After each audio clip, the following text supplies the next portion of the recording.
This show is produced by the Hartman Media Company. For more information and links to all our great podcasts, visit hartmanmedia.com.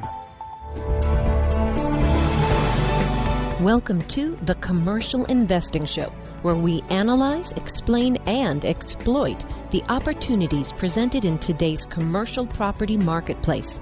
If you're interested in apartments, mobile home parks, self-storage facilities, and other income property, you've come to the right place. We'll explore what's hot and what's not in markets nationwide in the relentless pursuit of return on investment. Here's your host, Jason Hartman. Inflation is crazy right now. We heard Stuman last night reference, I think he said it was 6% this month or last month or whatever. And so our next speaker is going to talk about how to capitalize on a marketplace in that condition, how to capitalize off what's coming. For most people out there in seasons like 2008 to 2011, most people are losing. You guys might have been some of them. I have no shame in admitting I lost everything. I started my real estate investment business 2005 as a 21-year-old. Had no idea what I was doing, but I was in the right place at the right time. Stated income, stated asset, 100% finance loans. You guys remember that? I was buying houses every day. 2008 through 10, I lost it all. And shame on me or whatever, shame on the economy that first time. But this next time I'm excited because in the type of economy where I lost everything, this next time is going to be my career-defining moment. In whatever's coming, whatever it looks like, because there's a lot of different factors this time around than there was in 2008. But I've watched really wealthy people get exorbitantly wealthy in down times when the majority of people are losing. Who knows what I'm talking about? Raise your hands. So how many of you would like to just have a conversation around those topics of how to make money in a down economy, in inflation, and in times like we will be facing? Do you think that'd be a valuable use of our time right now, guys? Yes or no? All right, well, it is the last session of the day before we go into our evening activities, so I want you guys to give them a lot of energy because it's going to be awesome. Ladies and gentlemen, give a huge round of applause to Mr. Jason Hartman. Come on up here, bro. Thank you. How's everybody doing? Nothing like being the last speaker of the day when everybody's tired. Yeah? Okay. So, how many of you think we are in a real estate bubble? Anybody? Not that many. Wow. I'm kind of surprised. Usually when I give this talk, and this is about the third time with this particular talk, a lot of people are worried about a bubble. In fact, that is the most common question I get from my podcast listeners, YouTube viewers, is, are we in a bubble? And if so, when will the bubble pop? So I want to explore some of that today and talk about this bubble conversation. There are kind of two parts to this presentation, and I'm trying to pack a lot of content into a very short time. So I'll breeze by some of it, but of course I'll be available at the bar and so forth. But this is kind of the reality, right? I mean, I just sold one of my properties, and you just wait another week and you'll get 20 grand more. It's absurd, right? You know, we'd like to see something a little higher priced. Well, I can show you the same house tomorrow morning, right? So pretty crazy. How many of you think the government has been highly irresponsible? Yeah, okay, more people there. All right, good. So the question is, what does this lead to? What does this government irresponsibility lead to? Do you know, and the numbers change on this, but you've probably heard these kinds of stats, that of all the dollars ever printed, ever, just last year, 20 to 35% of them were printed.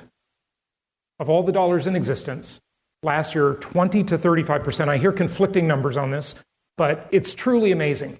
Now, think about it. You know, I'm kind of a hack economist, and the study of economics is really the study of scarcity. That's what economics is. It's how to use scarce resources. And if you think about currency, I'm calling it currency rather than money, currency derives value from only two things, in my opinion. Its scarcity and its utility. So if you have more dollars or more euros or yen or pesos or whatever, chasing a limited supply of goods and services, the price of those goods and services will increase. That's the basic academic definition for inflation. And so the question is, We did that 12 years ago. During the Great Recession, we created tons of new dollars. And everybody was going out of their mind thinking, why isn't there inflation? Well, there was inflation, but there wasn't as much as a lot of people thought. Now we are finally seeing some real inflation, but the amount of inflation compared to the amount of dollars created is still very, very low. So the question is, what will the future hold? What does that mean to us? How can we profit from that?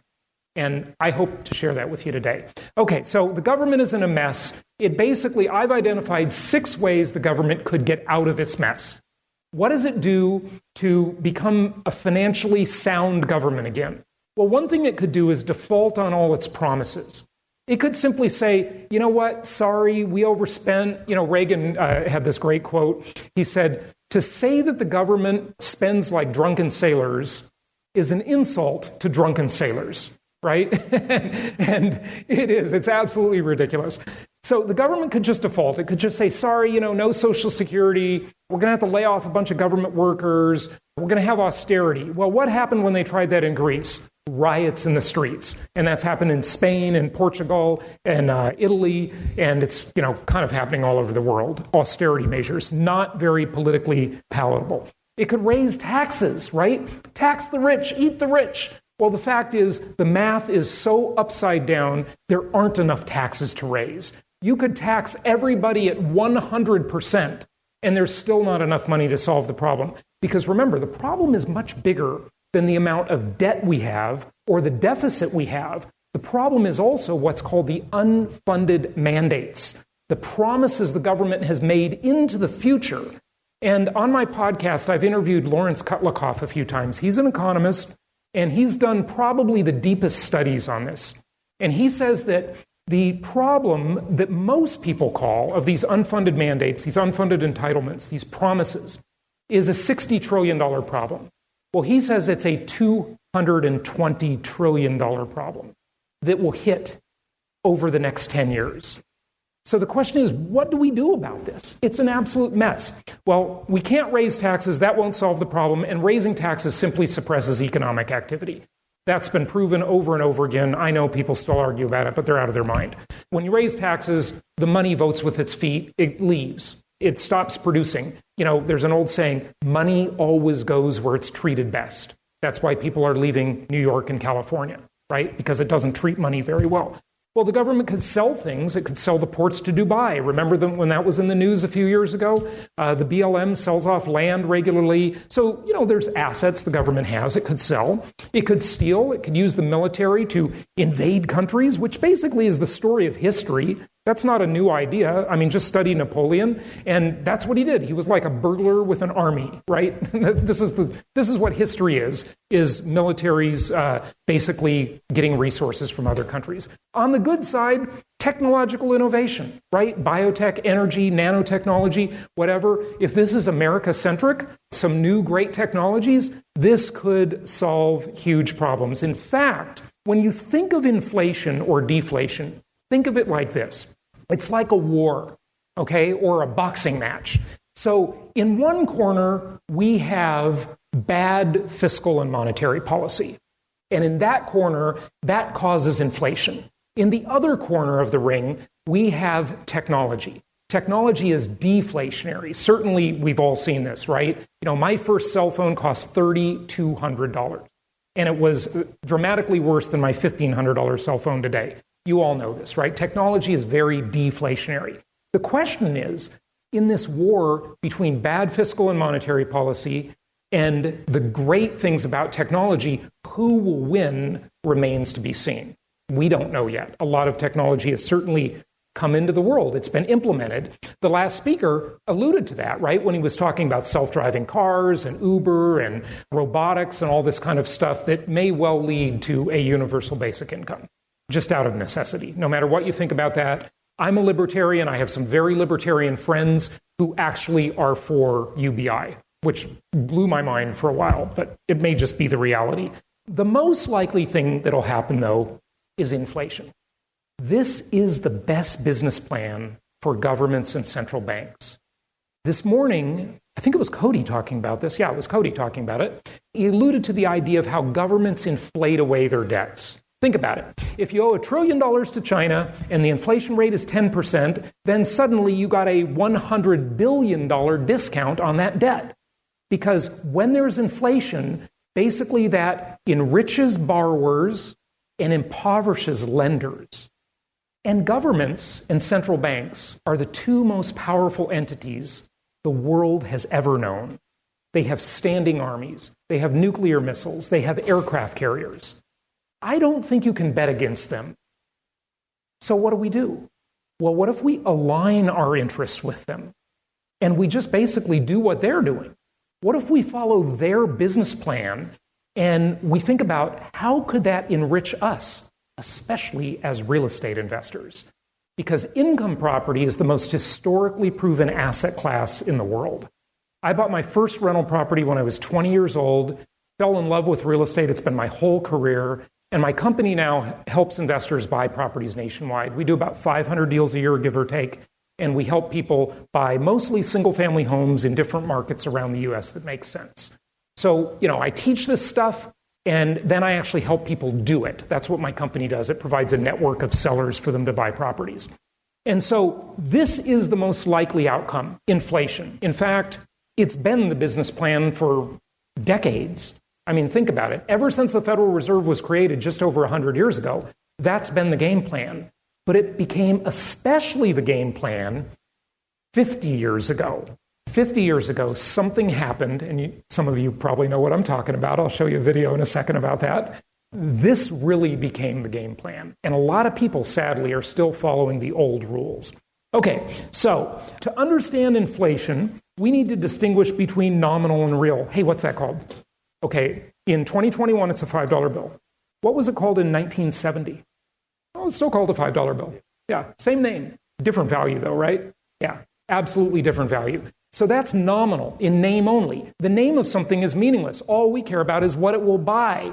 So we need to understand inflation is this insidious hidden tax. It hurts most people, but it makes real estate investors very, very wealthy if they do it right. Destroys the value of savings, stocks, bonds, even equity in real estate. So equity in real estate is actually something that you might want to avoid if you think there's a lot of inflation. I know, it sounds counterintuitive. We'll get to that in a moment. But thankfully, it destroys the value of my favorite four-letter word, debt. Destroys the value of debt because we pay the debt back in cheaper dollars. It's the most powerful method of wealth redistribution, not taxes, but inflation, most powerful method. And it redistributes wealth from lenders to borrowers and from old people to young people. So from lenders to borrowers, most of us understand. If you borrow money, you get that money in today's dollars, but you pay it back in tomorrow's dollars after inflation hit it and the money has less value. That's wonderful. Absolutely wonderful. Why does it redistribute wealth from old people to young people, though? The old people hopefully have assets. They have stocks, bonds, and savings, right? And the young people have debts. So the old people don't need to die and give an inheritance to the young. It simply transfers through inflation because the younger people with their debts, they're devalued. The older people with their savings and stocks and bonds also devalued. So that's the transfer. So we live in a world of free money. We literally can borrow today at negative interest rates and get paid to borrow. But it's much better than that. It's much better than that. So let's get to that. Okay, so 50 years ago, this guy changed the rules of the game. Richard Nixon in 1971, in August, it's coming right up the anniversary of this, said this interesting thing about this temporary change. The third indispensable element in building the new prosperity is closely related to creating new jobs and halting inflation. We must protect the position of the American dollar as a pillar of monetary stability around the world. In the past 7 years, there's been an average of one international monetary crisis every year. Now, who gains from these crises?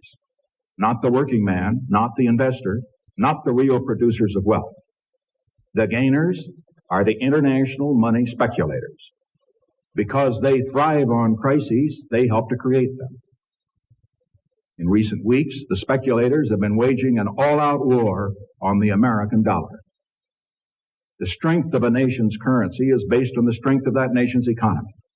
And the American economy is by far the strongest in the world.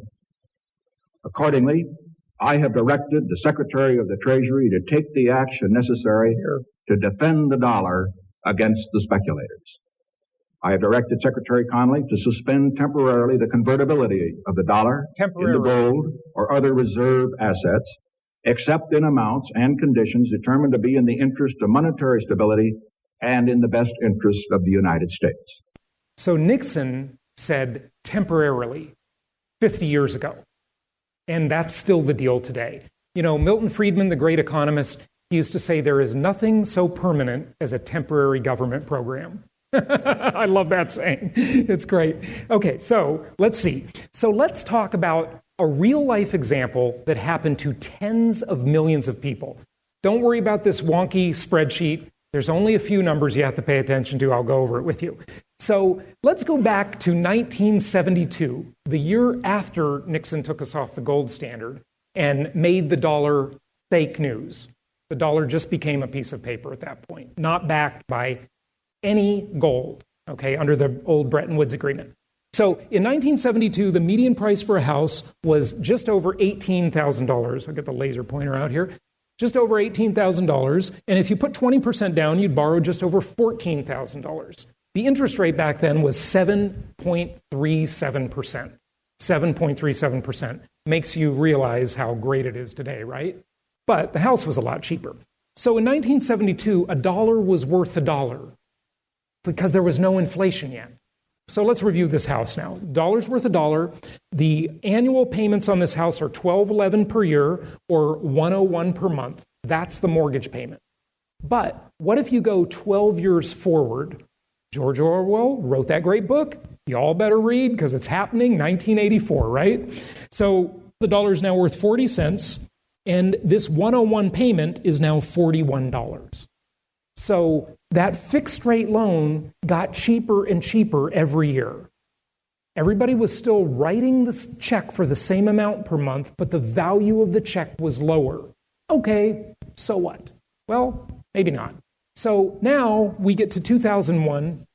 They're paying off the mortgage. The mortgage is going to be done. The dollar's only worth 24 cents. The monthly payment is only 24 real dollars, even though the check still says 101 nominal dollars. So let's summarize what really happened here. And this really happened. It's not a theory. It happened to millions of people. Remember, they borrowed just over $14,000. They paid back over $36,000, about 3 times what they borrowed. But after inflation, they really only paid back $16,393. Okay? They still paid back more than they borrowed after inflation. But those payments were tax deductible. So after inflation took its bite out of the money and taxes gave them a benefit, and this is for an owner-occupied home, by the way, not an investment property. It's much better on a rental property for several reasons. They really only paid back $12,655. So they thought they were borrowing the money at 7.37%. After inflation, they were only borrowing at 1.06%. But after inflation and taxes, they got paid to borrow, negative 1.16%. They got paid to borrow the money. This happened to tens of millions of people.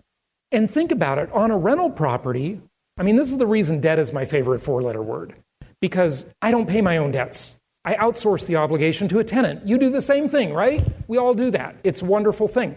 Think about it. What other asset or what other company, you know, the biggest company in the world, Apple, right? Or maybe it's Amazon now, I don't know which. What other company can capture 33 to 40% of someone's income every single month?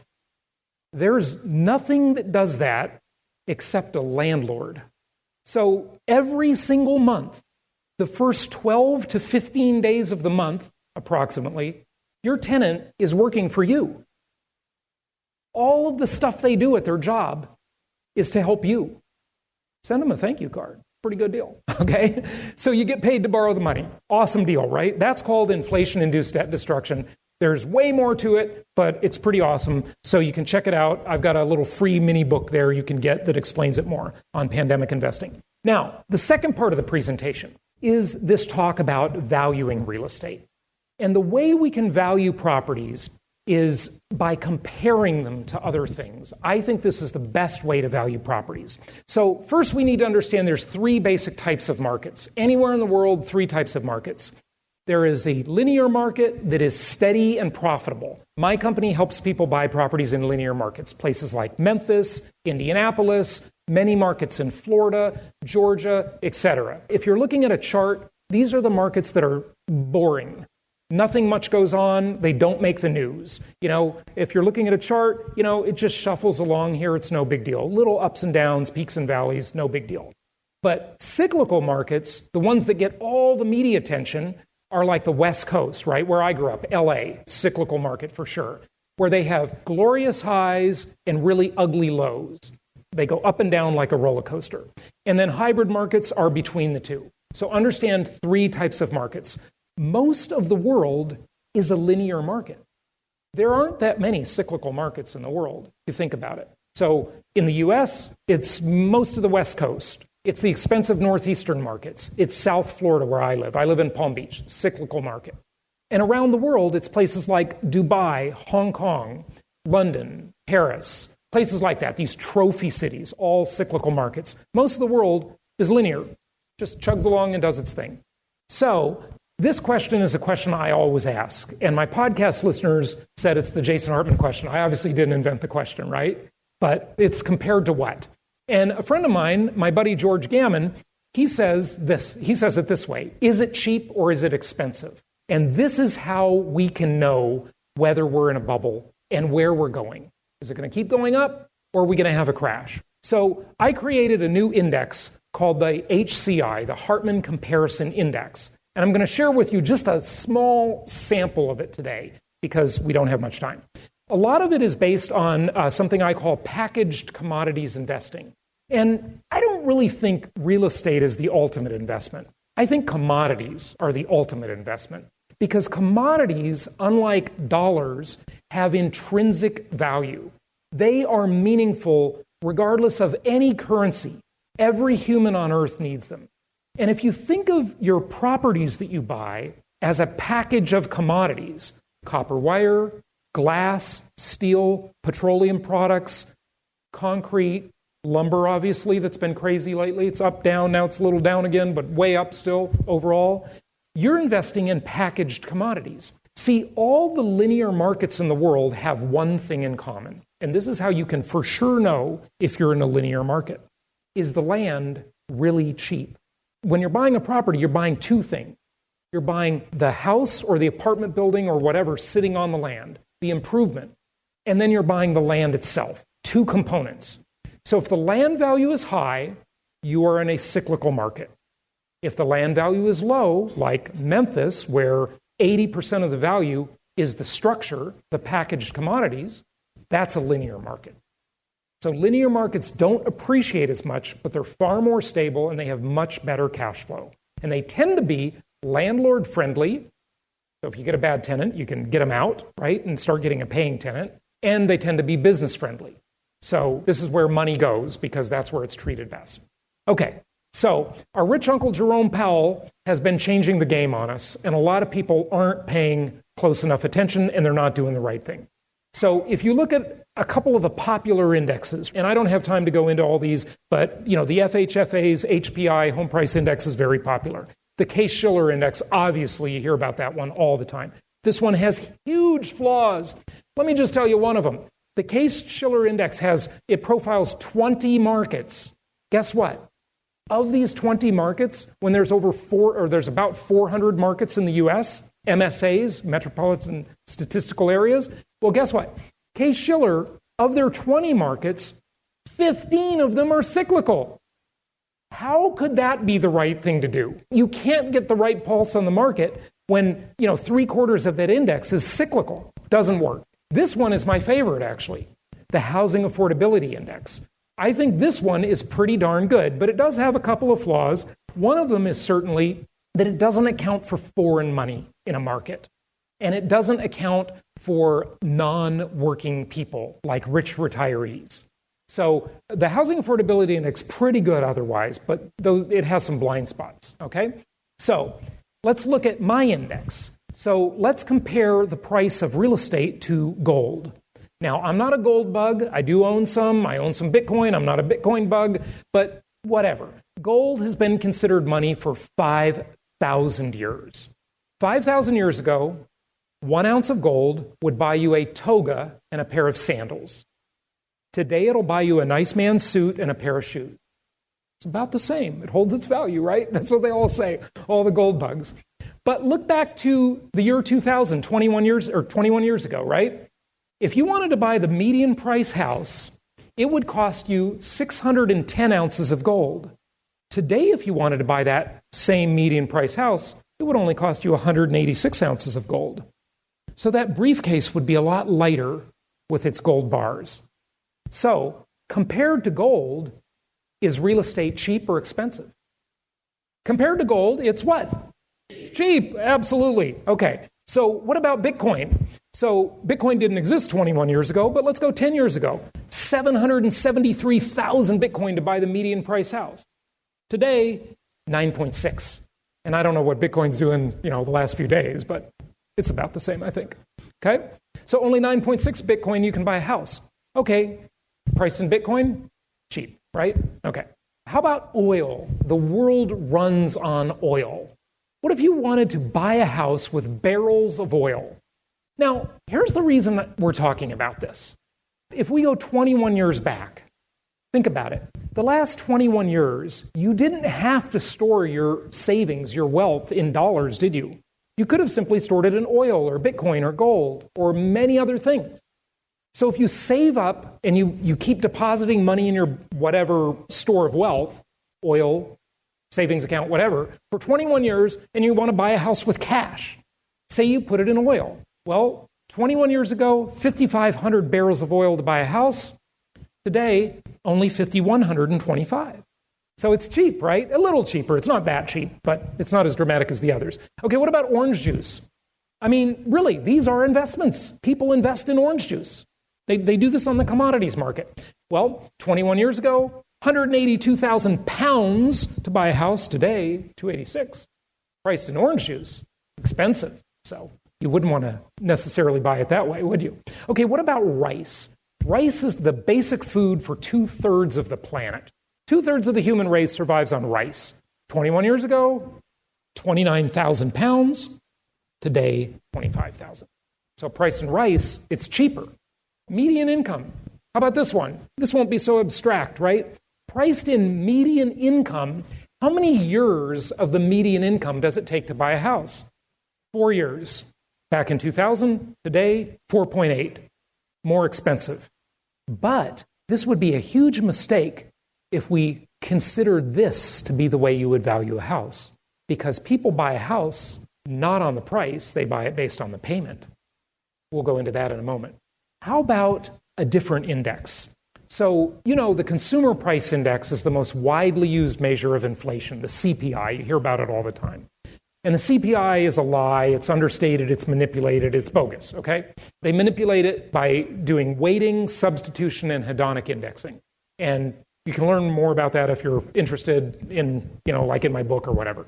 Forbes has its own CPI for rich people. So if you're rich, your inflation rate is different than if you're just a normal person, right? In the CPI's basket of goods. In the Forbes index, which is called the Cost of Living Well index, I love it, right?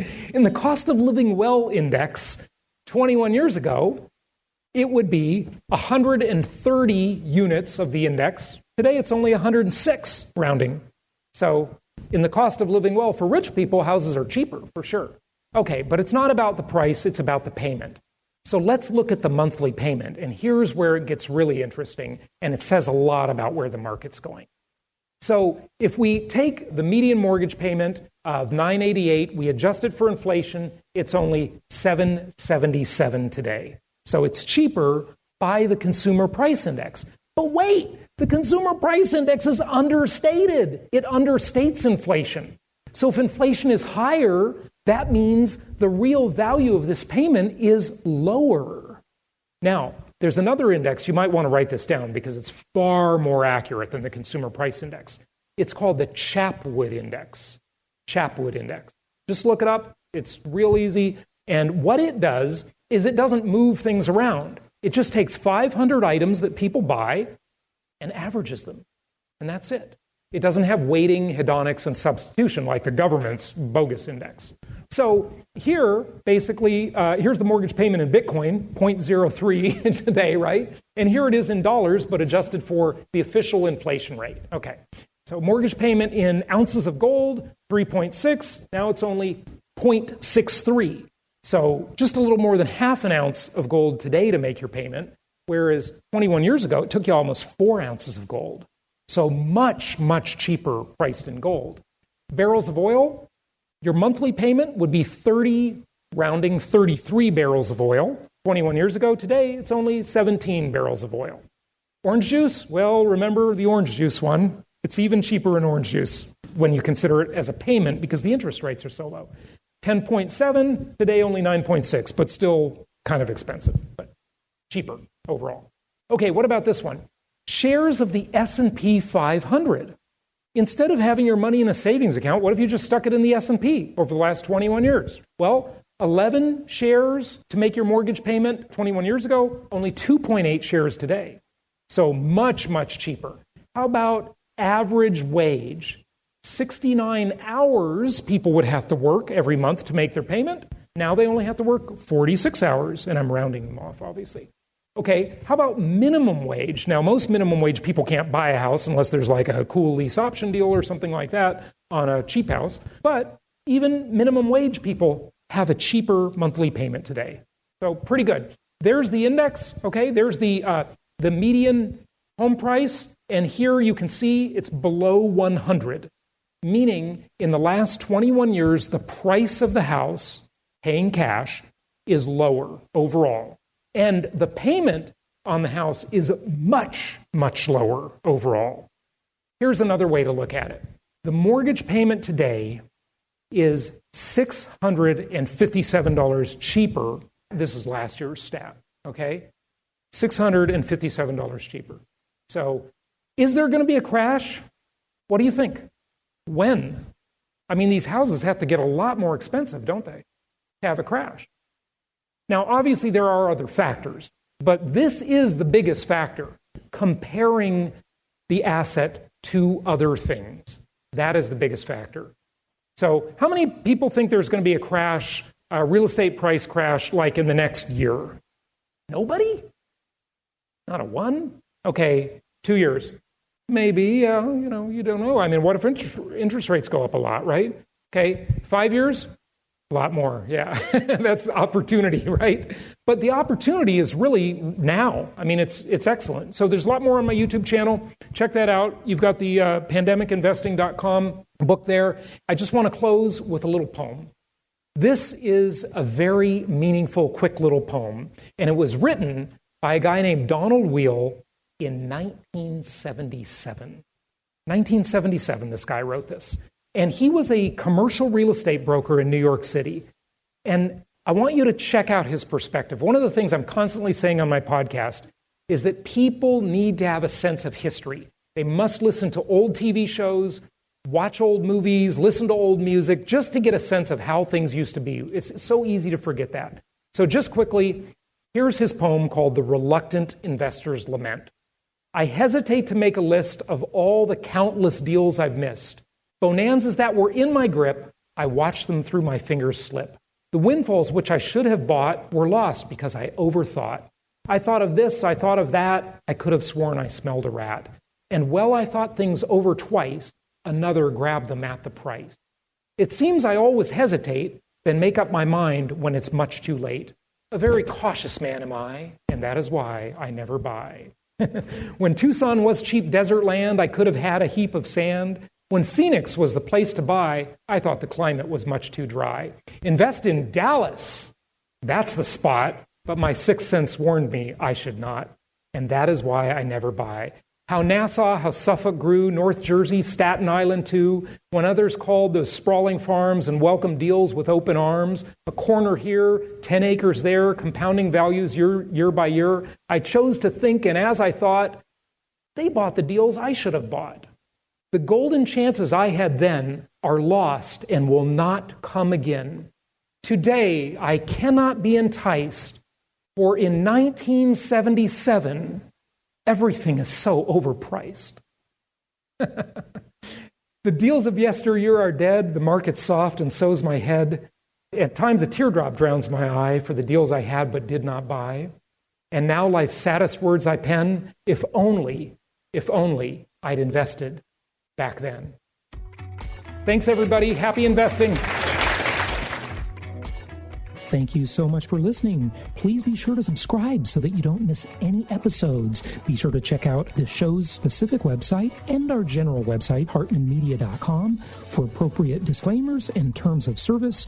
Remember that guest opinions are their own, and if you require specific legal or tax advice or advice in any other specialized area, please consult an appropriate professional. And we also very much appreciate you reviewing the show. Please go to iTunes or Stitcher Radio or whatever platform you're using and write a review for the show. We would very much appreciate that. And be sure to make it official and subscribe so you do not miss any episodes. We look forward to seeing you on the next episode.